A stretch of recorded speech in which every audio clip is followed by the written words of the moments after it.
Hello class. तो हम लोग 3 डायमेंशनल ज्योमेट्री में सेकंड वीडियो की तरफ बढ़ रहे हैं और हमने कल आपको जो बता दिया था उसी के आगे आगे हमने कुछ लिख रखा पहले से आपके लिए ताकि जल्दी फटाफट हो जाए और आगे बढ़ा जाए। तो आपको हमने बताया था एल डायरेक्शन कोसाइन के बारे में जानकारी है, आपको मालूम ही होगा, है ना। L is equal to cos alpha और इसकी जो अगर मान लिया आपके पास कोई एक वेक्टर है A I plus B J plus C K, तो उसका direction cosine A upon under root A square plus B square plus C square, पूरा प्रोसेस आपको पता है। एल की वैल्यू ये हो गई, एम की वैल्यू ये हो गई, एन की वैल्यू ये हो गई। तीनों इक्वेशन का स्क्वायर करके अगर ऐड करें तो L square plus N square is equal to cos square alpha cos square beta cos square gamma. इसका स्क्वायर करेंगे तो इसका स्क्वायर होगा, इसका अंडर रूट गायब हो जाएगा, इसका स्क्वायर करेंगे स्क्वायर हो गया, अंडर रूट गायब, स्क्वायर किया अंडर रूट गायब, ठीक है ना। एलसीएम लेंगे, दोनों का एलसीएम सेम आएगा, पूरी संख्या कट जाएगी, वैल्यू 1। यानी आपको दो रिजल्ट मिल गए कि L square plus M square की वैल्यू 1 होती है। L square plus M square की वैल्यू कितनी होती है? 1 होती है। And cos square alpha plus cos square beta plus cos square gamma की वैल्यू भी कितनी होती है? 1। इसी में थोड़ा गेम किया गया है। गेम क्या कि sine square alpha plus sine square beta plus sine square gamma की वैल्यू भी मांग ली गई है आपसे। तो आपने क्या किया, कॉस स्क्वायर अल्फा लिख दिया 1 minus cos sine square alpha, 1 minus sine square beta, 1 minus sine square gamma, 1 1 cancel हो गया, ये 1 और 1 2 हो गया और ये सब उठ के उधर चले गए, माइनस वाले प्लस हो गए, रिजल्ट आ गया cos square sine square alpha. अब इसके बाद एक और क्वेश्चन बना देते हैं कि prove that cos square cos 2 alpha cos 2 beta cos 2 gamma equal to -1। तो देखिए क्या प्रोसेस है, ये रिजल्ट लेके चल रहे हैं। दो तरीके से लगा सकते हैं इस रिजल्ट को, एक ये तरीका है, एक ये तरीका है। Cos square alpha plus cos square beta plus cos square gamma की वैल्यू कितनी होती है? 1 होती है, होती कि नहीं। अब कॉस स्क्वायर की वैल्यू कॉस 2 अल्फा के टर्म में आपने फॉर्मूला पढ़ा है, cos 2 alpha equal to 2 cos square alpha minus 1, पढ़ा कि नहीं पढ़ा। इस 1 को इधर लाएंगे तो ये 1 प्लस का हो जाएगा और इस 2 को नीचे लाएंगे अपान 2 हो जाएगा। यानी कॉस स्क्वायर की वैल्यू कॉस स्क्वायर अल्फा की value 1 plus 2 cos 2 alpha by 2 नहीं हो सकती है। कॉस स्क्वायर अल्फा की value 1 plus cos 2 alpha by 2 लिख दी, कॉस स्क्वायर बीटा की value 1 plus cos 2 alpha by 2 लिख दी, कॉस बीटा बाई 2 लिख दी, 1 प्लस कॉस 2 गामा बाई 2 लिख दी।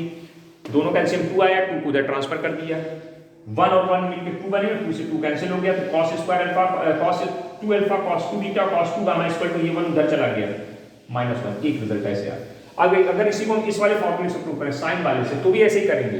क्या करेंगे, साइन अल्फा की वैल्यू, साइन अल्फा का फॉर्मूला क्या होता है कॉस 2 अल्फा के टर्म में, cos 2 अल्फा के टर्म में आपने फॉर्मूला पढ़ा होगा 1 माइनस 2 sin स्क्वायर अल्फा, ये किधर आएगा तो 2 sin square alpha is equal to 1 minus cos 2 alpha के, इससे sin square alpha is equal to 1 minus cos 2 alpha by 2, ये वैल्यू आएगी कि नहीं आएगी।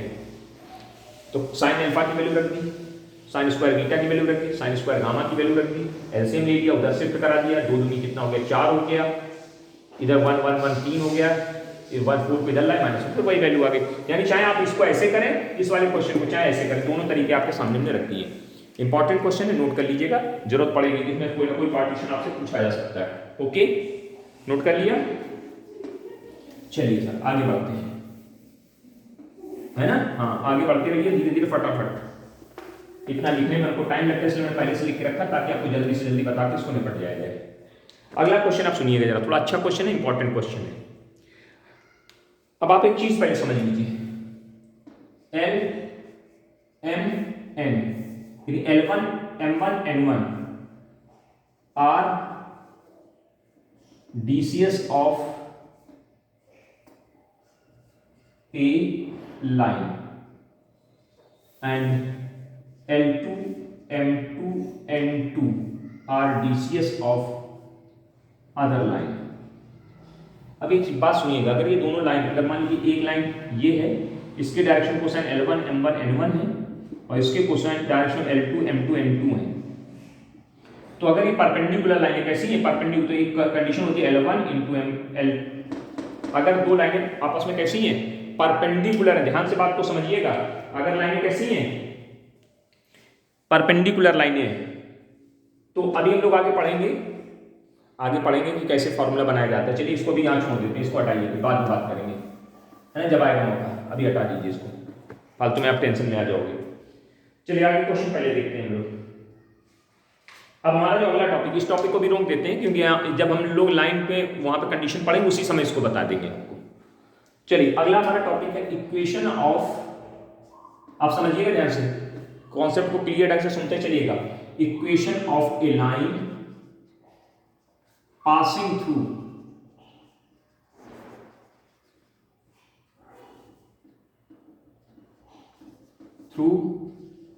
One point and parallel to given vector, given. पहला टॉपिक क्या है? एक बिंदु से जाने वाली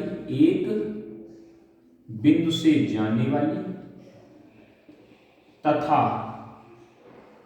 दिए गए सदिश के समांतर रेखा की समीकरण। हिंदी वाले अपना अपनी भाषा में लिखेंगे, परेशान न हो, है ना। हाँ, दोनों भाषाएं में इसलिए लिख दी, जिसको जिस भाषा में समझ में आ रहा हो उस भाषा में अपना देख लेगा। तो हमने क्या कहा कि equation of the straight line, equation of the line या स्ट्रेट लाइन की बात करो या लाइन की बात करो, बात की स्ट्रेट लाइन नहीं बोले, हम लाइन बोलेंगे यहाँ पे, ठीक है ना। Find out the equation of the line which is passing through one point, किसी एक पॉइंट से पास होगी, किसी एक पॉइंट से लाइन पास होगी और किसी एक गिवन वेक्टर के पैरेलल होगी, और गिवन वेक्टर के कैसी होगी? वो पैरेलल होगी। बात समझिएगा, equation of a line which is passing through a point and parallel to the given vector, ठीक। या दूसरे शब्दों में इसको ऐसे भी बोला है, equation of straight line passing through one point and ध्यान से सुनिएगा, equation of straight line passing through one point and having the direction cosine, having the direction ratios, कुछ रेशियोज बता देंगे बीसी, ऐसे कुछ भी वो बोल सकते हैं आपको, तो जरा समझने का कष्ट करें कैसे काम करना है आपको। तो सबसे पहले आइए ध्यान से देखिए, हमने मान ली कि मेरी कोई एक इक्वेशन है जो किसी एक पॉइंट से पास हो रही है, जिसका नाम कैपिटल ए है। Let the equation passing through a point capital ए, ठीक है, हाँ, whose position vector is small a vector, origin से पासिंग, एक हमारे पास लाइन है जो किस पॉइंट से पास हो रही है, ध्यान से देखिए, एक हमारे पास लाइन है, ये लाइन है, स्ट्रेट लाइन है जो इस पॉइंट से पास हो रही है, जिसका पोजीशन वेक्टर कितना दिया? ए वेक्टर दिया है।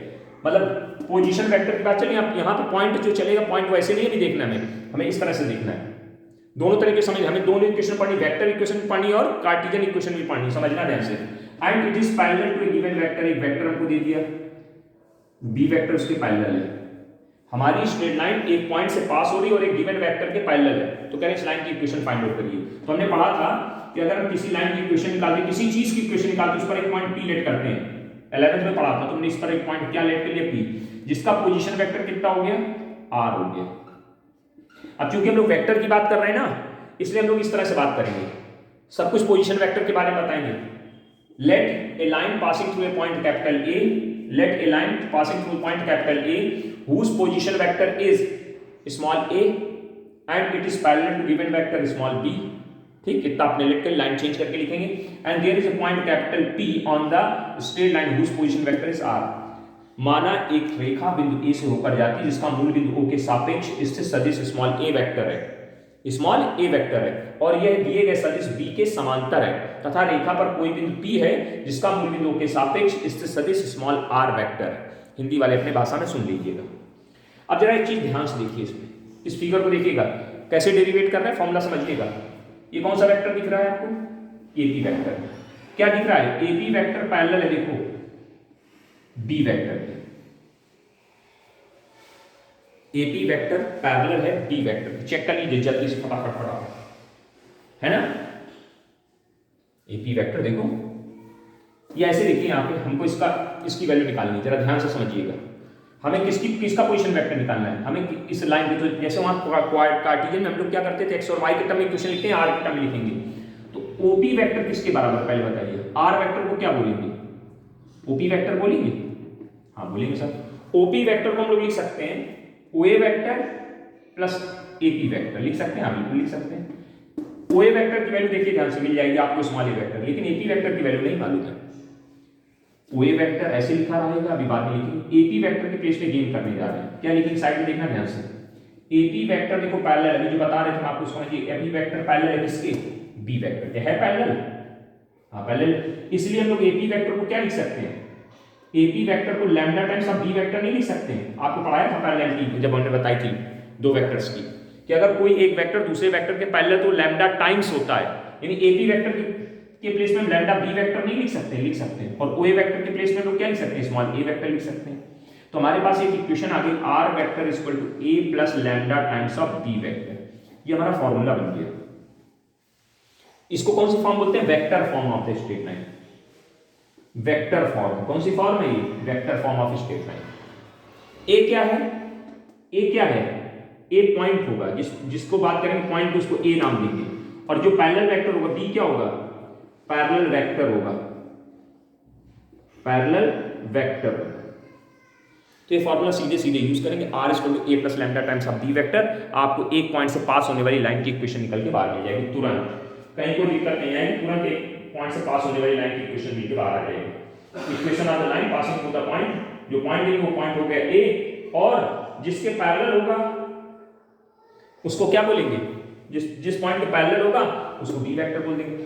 ठीक है ना, क्लियर हो गई थी बात। हाँ सर, अब इसी लाइन को हमें कार्टेशियन में चेंज करना है, इसी इक्वेशन को किस में बदलना है, कार्टेशियन फॉर्म में चेंज करना है। जरा ध्यान से देखिएगा, तो कार्टेशियन फॉर्म में सुनिए, कार्टेशियन में चेंज करने के लिए क्या करना है, आर वेक्टर का मतलब होता है xi plus yj plus zk, याद कर लेना हमेशा, क्योंकि आर पॉइंट के कोऑर्डिनेट अगर लिखे जाएंगे x, y, z, तो आर वेक्टर यानी ओपी वेक्टर, ओपी वेक्टर को xi plus yj plus zk लिखेंगे हम लोग, इस तरह से लिखा करते हैं। ध्यान से समझिएगा जरा, तो यहाँ पे क्या लिख जाएगा, आर वेक्टर की वैल्यू ध्यान से लिखिएगा, किस तरह से हमें काम करनी समझना है, और ध्यान से समझते हुए आगे बढ़िएगा, कहीं कोई दिक्कत नहीं होनी चाहिए। ठीक, हाँ चलो, तो हमने कहा कि हमारा आर वेक्टर ये होगा, ये ए वेक्टर लेट किया था। अब यहाँ पे जरा एक काम करते हैं, बी का मतलब बी का पूरी वैल्यू लिख देते हैं, b1i plus b2j plus b3k, कुछ ना कुछ वेक्टर रहा होगा तो ये ऐसे होगा, और ए वेक्टर का मतलब a1i plus a2j plus a3k, vector के फॉर्मेट में जब वैल्यू आएगी तो इस तरह से दिखेगी आपको। अब आर की वैल्यू ये होती है, आर वेक्टर मींस याद कर लीजिए xi plus yj plus zk ही चलेगा। अब ये वैल्यू उठा के जरा इसमें रखो, कार्टेशियन में चेंज करना सीख रहे हैं, तो यहाँ कितना आएगा, xi plus yj plus zk is equal to A vector की value a1i plus a2j plus a3k plus lambda, और बी वेक्टर की value b1i plus b2j plus b3k, ऐसे लिख लेंगे, लिख लेंगे सर। अब एक काम करिए, यहाँ पे आई वाली फिफ्टी करो एक जगह, तो a1 plus lambda b1i, a2 plus lambda b2j, a3 plus lambda b3k, ये आ जाएगा कि नहीं आ जाएगा, इधर क्या आएगा xi plus yj plus zk।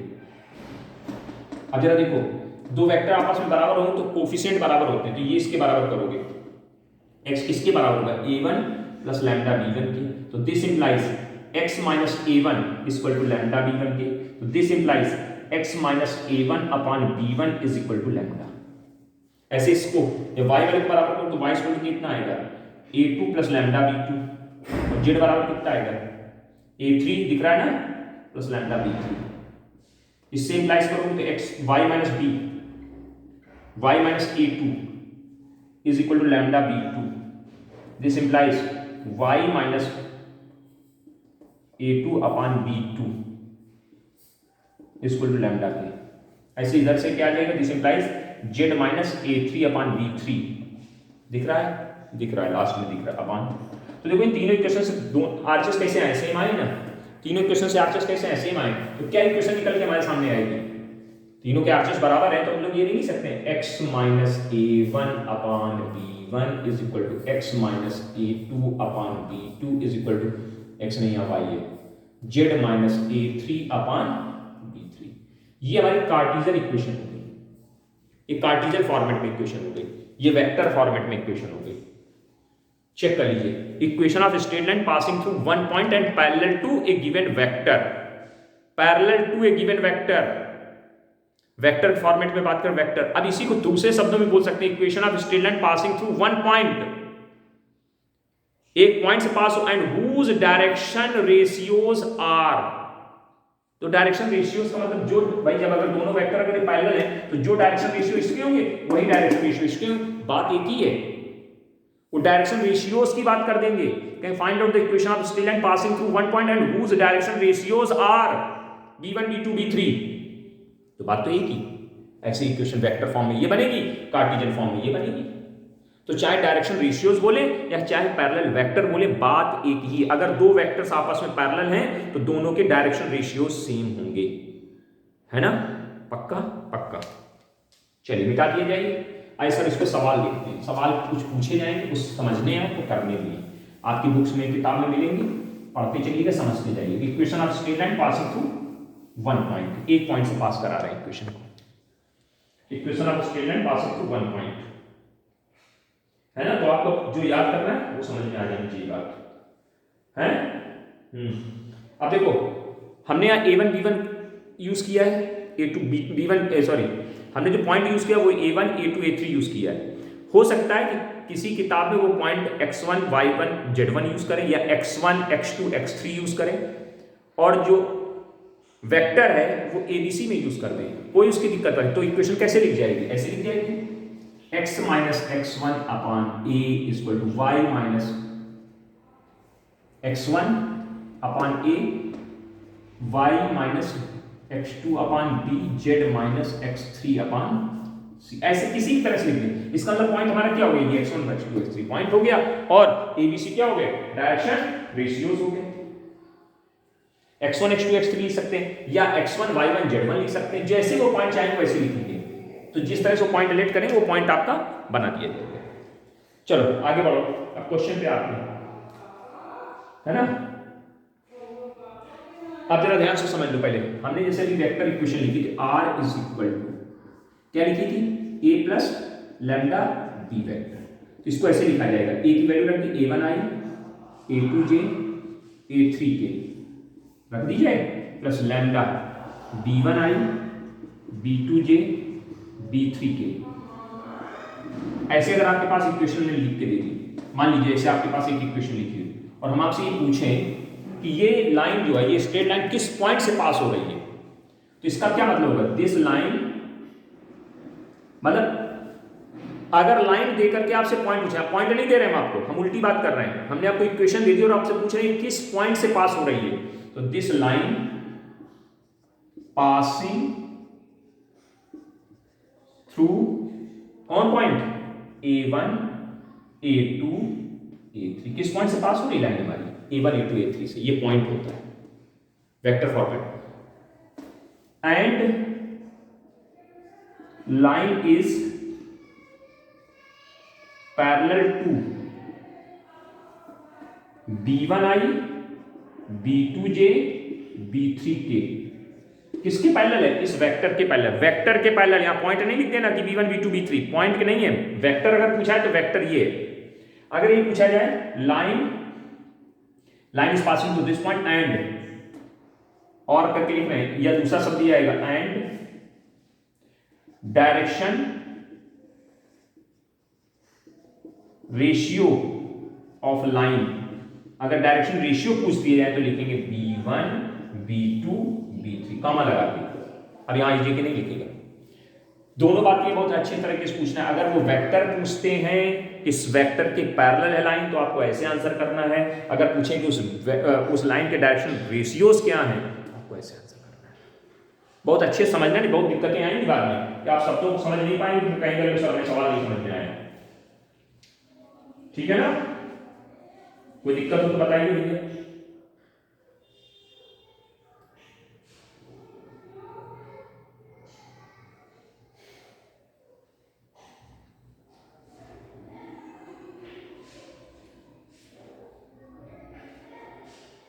है ना? तो मतलब कुछ इस तरह से क्वेश्चन का, अगर लाइन दे करके आपसे पॉइंट और डायरेक्शन रेशियोज या पैरेलल वेक्टर पूछ सकते हैं क्वेश्चन में, है ना? परेशान नहीं होना, सवाल अब लिखेंगे तो समझ में आएंगी बातें। क्लियर हो गई बात? अब आइए सब क्वेश्चंस लिखते हैं। पहला question, find the equation of line which passes through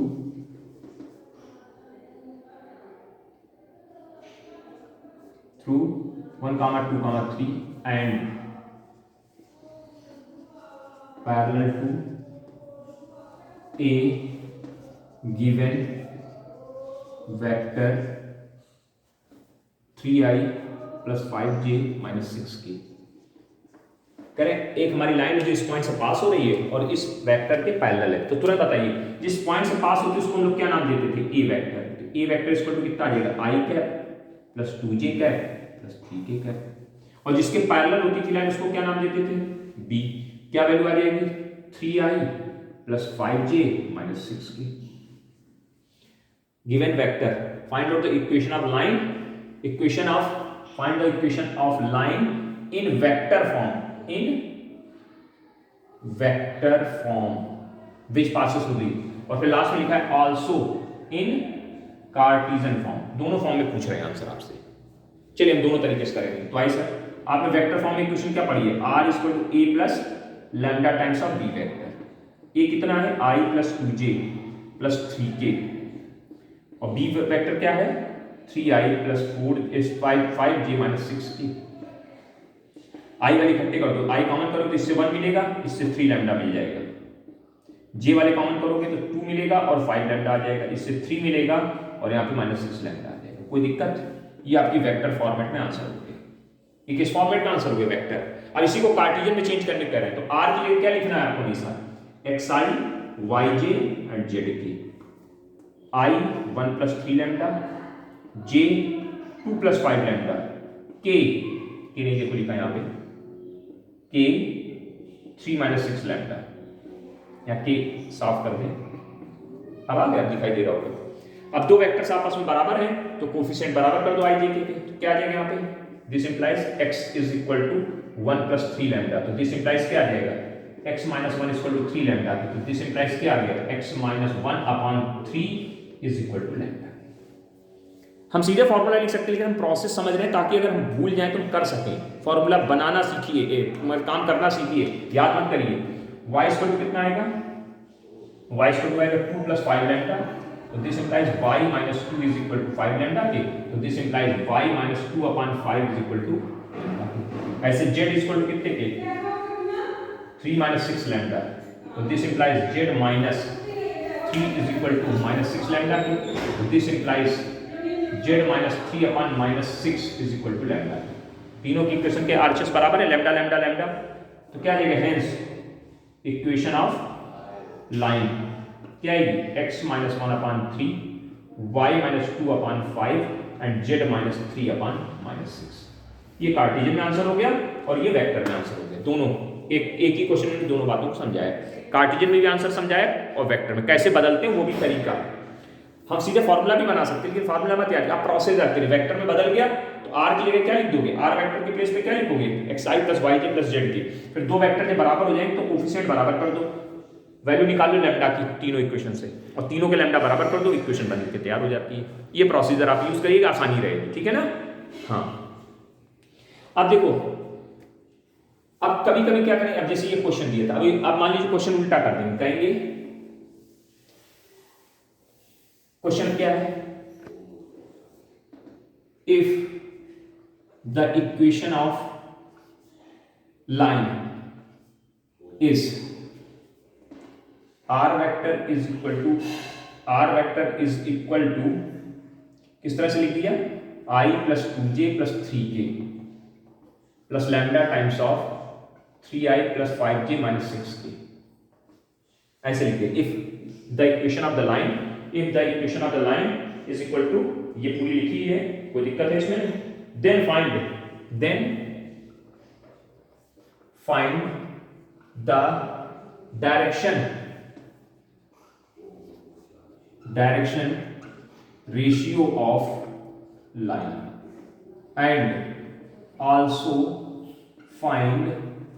and also find the point on the line,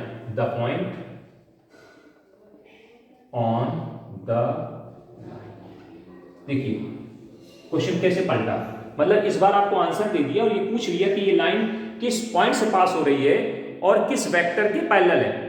vector के पैरेलल का मतलब जिसके डायरेक्शन रेशियो पूछ लिए, वेक्टर नहीं पूछा, उसके डायरेक्शन रेशियोज पूछ लिए। क्वेश्चन को क्लियर ढंग से समझिएगा। कोई दिक्कत, कोई प्रॉब्लम या परेशानी तो बताइए जरा ध्यान से। तो आपकी जो लाइन है वो ये है, ठीक है। तो जब लाइन देंगे इस तरह से, आपको ये दी थी, आपको क्वेश्चन क्लियर करिए। तो पूछ रहे हैं लाइन के डायरेक्शन रेशियोज क्या है, इस लाइन के डायरेक्शन रेशियोज क्या है। तो जैसे ही आपको ये लाइन दी गई थी R vector is equal to क्या लिखा है, I plus 2j plus 3k plus lambda times of 3i minus 5 plus 5j minus 6k, ये लाइन है आपको।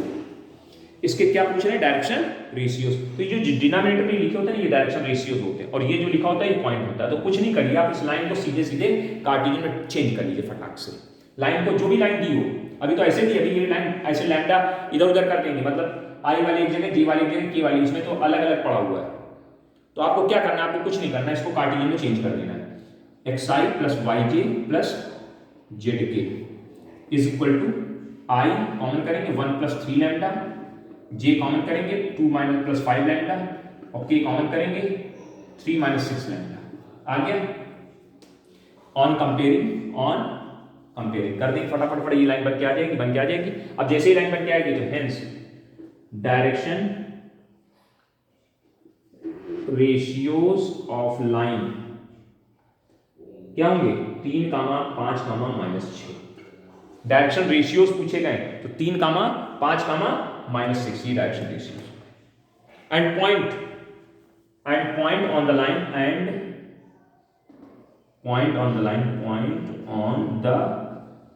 लाइन, क्या होगा बताओ जरा।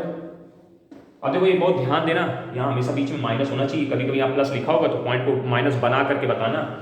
1, 2, 3। अब जैसे मान लो यहाँ पे प्लस लिखा होता तो पॉइंट पता क्या बनता है, इसको पहले अगली स्टेप में ऐसे बनाते हैं लोग, यहाँ माइनस लिखते और इस माइनस को ऐसे बैलेंस करते। तो x माइनस x1 फॉर्मेट बनाइए, तो यहाँ पे पॉइंट क्या हो जाए, -1, 2, 3। क्लियर हो गई ना बात, इस बात को समझ के काम, हम तो इस क्वेश्चन की बात करें इसलिए अभी कोई वो नहीं दिक्कत। तो पॉइंट क्या हो गया, पॉइंट ये हो गया, और डायरेक्शन रेशियोज ये हो गए। अगर डायरेक्शन रेशियोज की जगह line is parallel to which vector, तो आप क्या लिख देते, वेक्टर बना देते इसको, 3i plus 5j plus 6k minus 6k। अगर आपके पास डायरेक्शन रेशियोज है तो वेक्टर बनाना आपको आता है।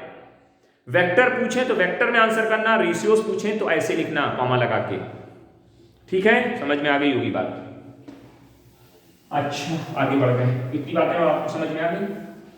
अच्छा अब एक और चीज सुनिए, इसी में थोड़ा सा कायदे से समझते हुए चलिएगा, है ना। हाँ जी, अब अगला लिखा है if the equation of line. अब जरा देखो लिखा, if the equation of the line, if the equation of line, if the equation of line is r vector is equal to 1 minus lambda I। अब देखो इस बार I वाले इकट्ठे कर दिए थे और -1 plus 2 lambda j, -1 plus 2 lambda j plus lambda plus k, lambda plus 2 into k, ऐसे देखिए लाइन इज। तो पूछा क्या है, then find direction ratios, then find its DRS, direction ratios पूछती है। ठीक है कोई दिक्कत नहीं, पॉइंट नहीं पूछा है, चलो डायरेक्शन रेशियोज पूछे, कुछ नहीं करना है। xi plus yj plus zk लिख देंगे is equal to 1 minus lambda into i, 1 minus 1 plus 2 lambda j और lambda plus 2 into k. On comparing x is equal to 1 minus lambda के, तो this implies 1 x minus 1 equal to minus lambda, तो this implies क्या आ जाएगा, x minus 1 upon minus 1 equal to lambda के। आया y equal to कितना आएगा, -1 प्लस 2 लैम्डा के, this implies y plus 1 is equal to 2 lambda के, तो this implies y plus 1 upon 2 equal to lambda, और फिर z equal to lambda plus 2 के, तो दिस इंप्लाइज z माइनस 2 बराबर लैम्डा के, तो this implies z minus 2 upon 1 equal to lambda के। नीचे इधर कुछ नहीं भेजना तो 1 भेज दीजिए। इक्वेशन क्या आ जाएगी, हेंस इट्स कार्टेशियन इक्वेशन, इस कार्टेशियन इक्वेशन क्या आ जाएगी, x minus 1 upon minus 1 and y plus 1 upon 2 and z minus 2 upon ये इक्वेशन बन गए। अब क्या पूछे, डायरेक्शन रेशियोज ऑफ लाइन क्या है बताओ जरा, -1, -2, 1, ये डायरेक्शन रेशियोज हो गए। अगर पूछ देते line is parallel to which vector तो लिख देते -i + 2j + k का कैप में लिख देते, वेक्टर बना देते। इतनी बात समझे। अगर इसे पॉइंट पूछ देते and point on the line, and हम बढ़ा दे रहे हैं अपनी तरफ से, and point on the line, अगर लाइन पॉइंट पूछ देते, also find out the point, अगर क्वेश्चन में बढ़ा देते तो क्या बताते रहिए, x - x1। अब देखो x - x1 तो है, y - y1 नहीं, तो इसको जरा सही करो, x - x1 = -1, y - y1 और z - z1। देखो अब सही है। अब पॉइंट क्या आएगा, 1, -1, 2, ये पॉइंट बन जाएगा। इन लाइन इस पॉइंट से पास हो रही है, उसके समझ में आ गया, वो उम्मीद है, विश्वास है। क्लियर हो गया। अब देखो, if the equation of the line, अब लाइन ऐसी दे दी, अब लाइन बदलते जा रहे हैं, then find its direction ratios. तरीका बदलना है धीरे धीरे, पहले सिंपल दी, अब थोड़ा उसको चेंज करके आपकी तुमको ऐसे दे रहे हैं लाइन, x/3 y/-4 = z, ये लाइन दे दी। Then find out its direction, तो इसको स्टैंडर्ड फॉर्मेट में चेंज करो। ये कैसे, ये किस फॉर्मेट में इक्वेशन है, अगर r के रूप में लिखी हो तो वेक्टर फॉर्मेट होती है, अगर x y z के रूप में लिखी हो तो वो कार्टेशियन फॉर्मेट होती है। तो कार्टेशियन फॉर्मेट में दे दी इस बार इक्वेशन, तो क्या करेंगे, इसको ऐसे लिखेंगे, x - x1/j, y - y1/-4 और z - z1/, ये बना दी स्टैंडर्ड फॉर्मेट। तो डीसीएस क्या आएंगे, डायरेक्शन रेशियो ऑफ लाइन कितने आ जाएंगे, is 3, -4, and point on the line, अगर पूछा जा रहा है तो होगा 0, 0, काम खत्म। इस तरह से आप आंसर करेंगे। सीखिए, समझिए। अभी थोड़ा और कॉम्प्लिकेटेड बना, मतलब देखो इक्वेशन देकर के क्वेश्चन ऐसे पूछते हैं, 1 नंबर का क्वेश्चन आएगा, ये ऑब्जेक्टिव क्वेश्चंस बन सकते हैं, ये 1 मार्क्स या 2 मार्क्स में आ सकता है कि आपको इक्वेशन दे दी, इसके डायरेक्शन रेशियोज पूछ दिए, 4 ऑप्शन लिखिए, तनक से गलती करो, निपट जाओगे। अब पॉइंट पूछ दें, अगर यहाँ पे प्लस लगा है और पॉइंट पूछ दें तो आप गड़बड़ वाला भी लिखा होगा, सही वाला भी लिखा होगा। अगर आपने दिमाग नहीं लगाया कि x - x1 होता है, अगर माइनस से हमने कंपेयर नहीं कराया तो गड़बड़ हो जाएगा, तो उसको ध्यान देना है ना। और आइए और थोड़ा complicated, find out if the equation of the line is 2x - 1/4। अब देखो और बदलाव किया, 2x - 1/4 is equal to 3y + 5/2 is equal to 2 - z/3। देखिए कितना अच्छा कर दिया। Then find its direction ratios and point on the line, line पर पॉइंट चाहिए। दोनों बातें करनी है इस क्वेश्चन में। पहले बताओ ये क्वेश्चन किस फॉर्मेट में है, बोलो किस फॉर्मेट में, ये कार्टेशियन फॉर्मेट में। किस फॉर्मेट में, ये कार्टेशियन फॉर्मेट में। चलिए कार्टेशियन में है, हमें कार्टेशियन ही पसंद है। अगर हमको वेक्टर में भी दे रहे हैं तो हम कार्टेशियन में चेंज करके ही आंसर बता रहे हैं, है ना। कार्टेशियन में ही काम करना सीखिए, बड़ा आसान रहेगा। चलिए सबसे पहले इसको स्टैंडर्ड बनाते हैं। स्टैंडर्ड जरा देख लो क्या होता है, x - x1/a = y - y1/b = z - z1/c। x1, y1, z1 हमारा पॉइंट हो गया, और ए बी सी क्या हो गया, लाइन के डायरेक्शन रेशियोज हो गए, या पैरेलल वेक्टर के डायरेक्शन रेशियोज हो गए। क्लियर। तो ये लाइन इस फॉर्मेट में तुम्हें दिख ही नहीं रही, यहाँ होता है x, यहाँ लिखा है 2x। तो आइए जरा पहले लिखते हैं, स्टार्ट करते हैं। 2x - 1/4 is equal to 3y + 5/2 is equal to 2 - z। देखो बनाना, ध्यान से देख के चलना। यहाँ पे कितना है, x होना चाहिए, क्या लिखा है 2, तो इसके डिनोमिनेटर में 2 से भाग दे रहे हैं।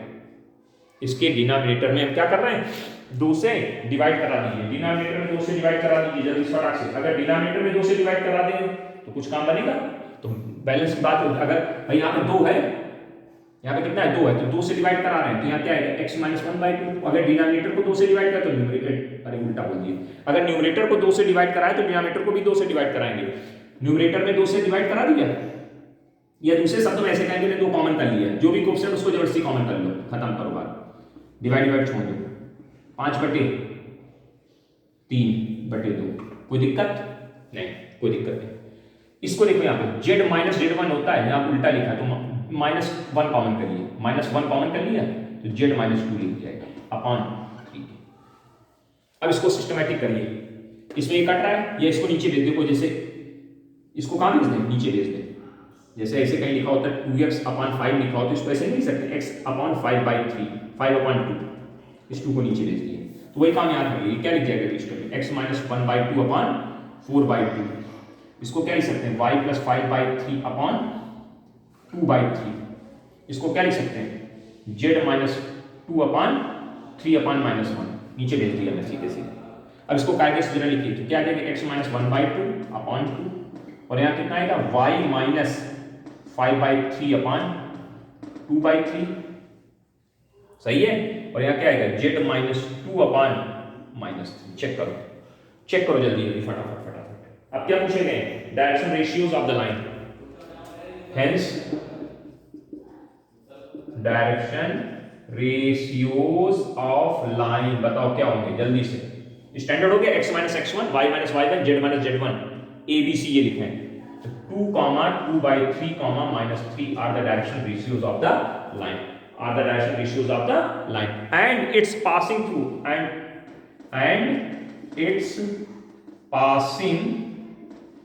through कहां से पास हो रही है लाइन, 1/2 -5/2 इस पॉइंट से पास हो रही है। तो इस तरह से आपको काम करना आना चाहिए। ऐसी लाइन लिख दी, ऐसे देखो हमने कॉमन करके किया। अगर आपको ऐसे ना समझे तो यहाँ पे x के साथ कोफिशिएंट क्या है, 2 है, x के साथ कोफिशिएंट क्या है 2, तो न्यूमरेटर को 2 से डिवाइड करा दिए तो क्या बचेगा 2x माइनस 1/2, डिनोमिनेटर को 2 से डिवाइड, इसमें 3 है तो न्यूमरेटर को 3 से डिवाइड करा दो, डिनोमिनेटर को 3 से डिवाइड कर दो। डायरेक्ट अभी आप ऐसे लिख सकते हो, आप ये प्रोसेस नहीं करना चाहते तो ऐसे कर लो। यहाँ पे क्या है -1 है तो न्यूमरेटर में -1 से डिवाइड करा दिया, -1 से डिवाइड करा दिया और नीचे भी -1 से डिवाइड कर सीधे सीधे वैल्यू आ जाएगी। ऐसे भी करना चाहे तो आप कर सकते हैं। पसंद आ गया होगा ठीक, मिटा देते हैं आगे। तो मतलब आप क्या सीख रहे हो इसमें सीख रहे हो कि अगर आपको इक्वेशन दे रहे हैं तो आपसे डायरेक्शन रेशियोज या फिर पैरेलल वेक्टर या फिर पॉइंट पूछ सकते हैं। क्लियर हो गई होगी, उम्मीद है बातें सब क्लियर हो गई होगी, है ना। आइए सर अब थोड़ा सा और चेंज आता है क्वेश्चंस में। अगर the equation of the line, if the equation of the line is 5x minus 3, 5x minus 3 is equal to 15y plus 7, 15y plus 7 is equal to 15y plus 7 is 15y, एक minute, हाँ 15y plus 7 is equal to 3 minus 10z, 3 minus 10z, then find its direction cosine। अच्छा अब देखो इन्होंने क्या पूछा, direction ratios नहीं पूछे, डायरेक्शन कोसाइन पूछ दिए। बदलाव देखिए लाए क्वेश्चन में बदलाव, एंड फाइंड इट्स एंड अब this then find the direction cosine of line. बदलाव कर दिया, मार दिया, है ना, दबाव बना रहे हैं आपके ऊपर। चलिए स्टैंडर्ड करते हैं, 5x minus 3, 15y plus 7, 3 minus 10z। यहाँ देखो x का कोफिशिएंट कितना है 5 से डिवाइड करो न्यूमरेटर को, 5 से डिवाइड करो डिनोमिनेटर को। तो इसके न्यूमरेटर देखो, डिनोमिनेटर सबके नीचे 1 है इस समय कितना है 1 है, तो न्यूमरेटर को 5 से डिवाइड करेंगे x minus 3/5 अपॉन 5, 1/5 सॉरी, 5 से ऊपर डिवाइड 5 से नीचे डिवाइड, 15 से ऊपर divide y plus 7/15 upon 1/15 is equal to z में देखो क्या है माइनस का 10 है तो -10 से डिवाइड करेंगे तो क्या आएगा z माइनस 3 अपॉन 10 और नीचे 10 से डिवाइड करेंगे तो -1 अपॉन 10। चेक करो जो भी कोफिशिएंट था उसके साथ डिवाइड कर सीधे। तो अब देखो स्टैंडर्ड फॉर्मेट में लिखेंगे क्या लिखेंगे x minus 3/5 upon 1/5 is equal to y minus 7/15 upon 1/15 is equal to z minus 3/10 upon minus 1/10। Check कर लो स्टैंडर्ड बन गई। अगर direction ratios hence DRS of line are 1/5, 1/15, -1/10। चेक करो, ये हमारे पास क्या निकल गया भैया, ये हमारे पास डायरेक्शन रेशियोज। अब थोड़ा सा इसमें देखिए ध्यान से, हम तो ऐसे लिख के आंसर करके अभी तक काम चल रहा था, लेकिन अब यही आंसर को थोड़ा वो लोग ऐसे भी करें, क्योंकि रेशियोज कभी फ्रैक्शनल नहीं होता है, अभी पढ़ा है आपने, अरे हाँ पढ़ा तो है भैया। तो भैया इसको जरा फ्रैक्शन कर दो, कितना एलसीएम आएगा दोनों का, दोनों का एलसीएम 30 आएगा, तो ये कितना आ जाएगा 6:2:3, ऐसा भी आंसर हो सकता है। तो ये हमारे पास डायरेक्शन रेशियोज आ गए। अब क्या पूछे गए हैं, hence direction cosine of line are, direction cosine पूछ दिया लाइन की, डायरेक्शन कोसाइन यानी L इक्वल टू, फॉर्मूला याद करो, L इक्वल टू याद करो, ये A है, ये B है, ये C है, A/√A² plus B² plus C²। पिछले वीडियो में पढ़ाया हमने, L की वैल्यू कितनी हो गई, A की वैल्यू 6/√, 6 का स्क्वायर 36, 4 2 का स्क्वायर 4 माइनस 3 का स्क्वायर 9, तो 6 बटे कितना आ जाएगा 7 आ जाएगा। ऐसे m निकाल लोगे, ऐसे m निकाल लोगे कैसे, D/√, A² B² C² और C/√, A² B² C²। दिख रहा है, नहीं दिख रहा है कोई बात नहीं, आप समझदार है, दिख रहा होगा, झुकाते हैं थोड़ा सा, देख लीजिए दिख गया होगा। चलो b की वैल्यू कितनी है 2, 2/√, 36 प्लस 4 प्लस 9, 2/7, और इसकी वैल्यू कितनी -3/36 प्लस 4 प्लस 9 बराबर -3/7। चेक करिए, डायरेक्शन रेशियोज भी आ गए, डायरेक्शन कोसाइन भी आ गए, हर बात को आपने समझाया गया इसमें। मतलब देखिए क्वेश्चन में बदलाव कैसे शुरू हुआ, इक्वेशन दे रहे थे बिल्कुल बढ़िया बात थी, डायरेक्शन रेशियो पूछ रहे थे ठीक था, अब रेशियोज ऑप्शनल क्वेश्चन में बदमाशी यही होगी, आपके डायरेक्शन रेशियोज ये निकल के आ रहे होंगे और वो ऑप्शन में ऐसे दिए होंगे, आप कहोगे सर हमारा तो गड़बड़ हो गया, हमारे मैच ही नहीं कर रहे थे हमारे जो आए थे।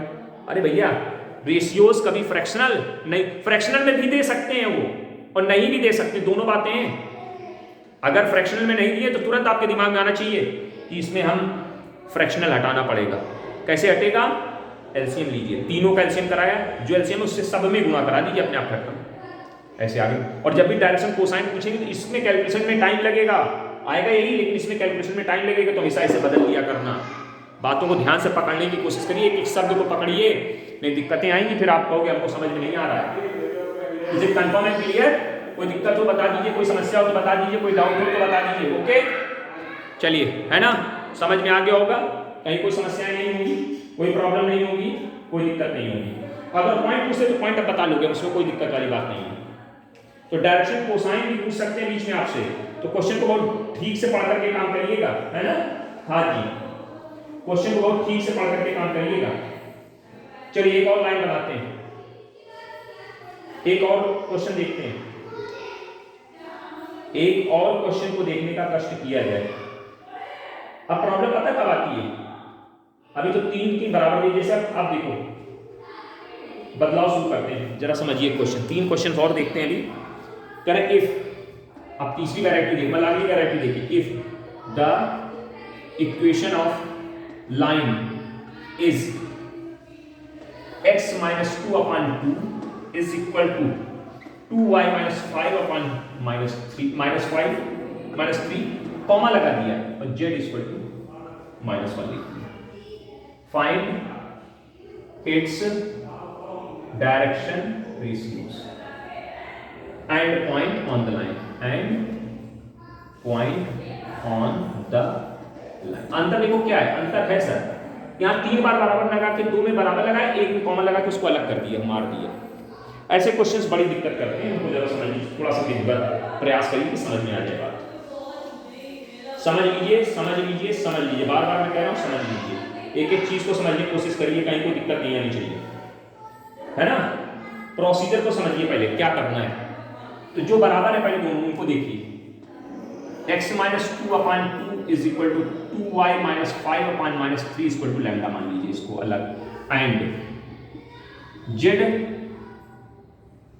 ये इसको उधर भेजते हैं तो z प्लस 1, देखो ध्यान से इसको समझिएगा, z -1 लिखा है, z -1, इसको क्या लिखे, एंड जो अलग लाइन लिखी उसको पहले लिख लेते हैं, पहले इसको अलग लाइन, इसको ऐसे लिखे, एंड z इक्वल टू -1, हमने दोनों लाइन उठा लिया, पहले क्वेश्चन उतार लिया, पहले क्वेश्चन को उतारिए, फिर उसके बाद नहीं तो फिर समझ में नहीं आएगा आपने कहां से लैम्डा उतार दिया, ये ऐसे लिखा है, ऐसे लिख लीजिए। जब भी इस तरह से 2 लाइनें दे तो आपको क्या करना है इसी तरह, तो अब अगली स्टेप में क्या करना है, अगली स्टेप में क्या करना है, प्रोसीजर को जरा समझिएगा, प्रोसीजर को जरा सा समझ करके काम करिएगा, नहीं तो दिक्कतें आएंगी आएंगी आएंगी। क्या करना है, x minus 2/2 is equal to 2y minus 5/3 equal to lambda. इसमें लिखते हैं तो कोई दिक्कत नहीं, जैसा है वैसा। दिक्कत इस तरह जब सिंपल अलग इक्वेशन लिखते हैं ना, उसमें दिक्कत होती है। तो देखो इसको कैसे लिखेंगे, and z is equal to -1 ऐसे लिखा रहने दीजिए, प्लस 0 इंटू लैम्डा अपनी तरफ से जोड़ दीजिए। अभी भी वही लाइन लिखी नहीं, अगर 0 के साथ लैम्डा गुणा कर दिए तो अभी अगर इसको पढ़ा जाए तो z-1 ही पढ़ा जाएगा ना, वही तो पढ़ा जाएगा ना, कहीं कोई दिक्कत? कोई दिक्कत नहीं। आओ एक एक चीज को समझते हुए काम करिएगा। स्टैंडर्ड बनाना है, समझना है, ध्यान देना है। स्टैंडर्ड बनाना है, समझना है, ध्यान देना है। जल्दी जल्दी करिए, नहीं समझ में आना दिक्कत हो जाएगी। कैसे बनाएंगे इसको, जैसे बनाते थे, ये x माइनस 2/2 लिखा रहा, इसको क्या लिखेंगे, y minus 5/2/3/2 equal to lambda. कैसे, 2 से ऊपर डिवाइड, 2 से नीचे डिवाइड। इसको जरा बनाइए, and z-1 is equal to 0 lambda के। ठीक है ना। अगली स्टेप इसको क्या लिखेंगे, x minus 2/2 equal to y minus 5/2/3/2 equal to lambda के, एंड यहाँ पे आएगा z-1/0 इक्वल टू लैम्डा। 0 को इधर भेज दिया, ये दिए नीचे, z-1 उधर गया है, उधर गया, प्लस होना चाहिए, गलत लिख दिया आपने। अब देखो ध्यान से, ये बराबर इन दोनों वैल्यू में लैम्डा बराबर, और इसकी वैल्यू भी हमने लैम्डा बराबर कर ली ना, तो क्या लिख देंगे रिजल्टेंट। रिजल्टेंट आ जाएगा x minus 2/2 is equal to y minus 5/2/3/2 is equal to z plus 1/0। तो अब डीसीएस क्या आएंगे, डीआरएस, हेंस डीआरएस आर क्या आएंगे, 2 - -3/2, 0, ये बन गए डीआरएस।